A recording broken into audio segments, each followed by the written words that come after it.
So welcome to Beyond Compassion, Caring for Women with a History of Trauma. I'm Deb Cohan, I'm the Medical Director of HIVE, and we organized this in part because of a case we had last year with a woman where there was actually threat of intimate partner violence, and we ended up coming together with a lot of different people in the hospital, a lot of different departments, and ultimately we kind of failed her. She's fine, no one got physically hurt, but we realized that our systems were not optimal and that potentially on an institutional level we were in fact causing trauma and that we had a lot to learn. So the objectives today, and I'm not going to talk that much because I actually am here to learn. I have a lot to learn about this. So objective 1, describe the intersection of intimate partner violence and HIV. Explain the medical and social effects of intimate partner violence and trauma in the lives of women living with HIV. Identify at least 3 trauma resources available to patients and providers at Zuckerberg, San Francisco General, DPH, and in San Francisco, and define vicarious trauma and describe how it impacts our work. At HIVE, we work with women living with HIV and those affected with HIV, and that said, these issues really are not HIV specific. That's the lens we're looking through, but ultimately we're really widening the lens. So I know many of you don't work with people with HIV, and I think all of these issues will be relevant for you.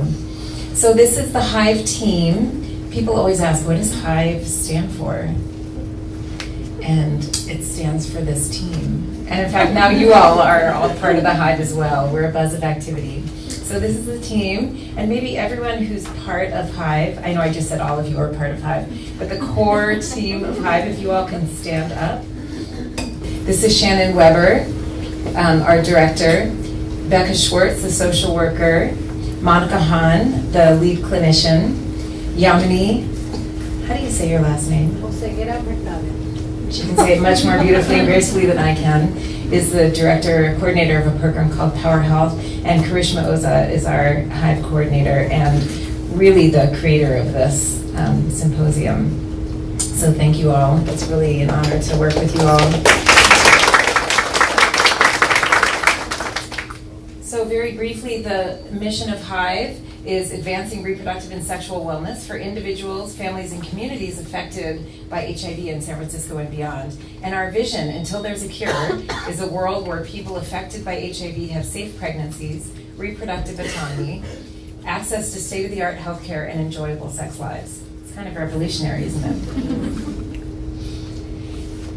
So I'd like to thank Karishma and Shannon and Amanda Newstetter, who's from AETC. This is a collaboration between HIVE and AETC. For those of you not in the HIV world, that stands for our AIDS Education Training Center.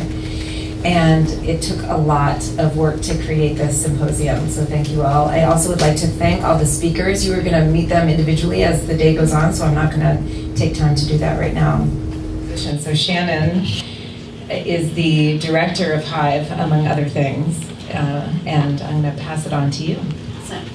Thank you. I'm going to go quickly too, but I'm going to go over some of the logistics. We've really worked hard with Amanda to think about adult learning and giving ourselves breaks and trying to model something that's healing, even as we learn about trauma. And so I want to introduce to you one of my good friends, and also an artist that I greatly admire, Sylvie. Will you stand up, please? So Sylvie is the owner and a poet of the Poetry Store. It's an interactive experience where in 3 minutes or less you get a custom poem typewritten on beautiful paper about anything you want. Wow. Her poetry lives in the moment. 2 strangers meet over her red royal typewriter. The anonymity and invitation to speak, the typewriter keeps a willing listener. And so we've invited Sylvie to join us today. She's going to sit in the back, and at the end of each session, she's going to stand up and read a poem that she has typed about that session. Cool. It will be a gift to the speakers, and at the end of the day, she's going to read a poem encapsulating our experience of the whole day, which will be sent to you by email after the event.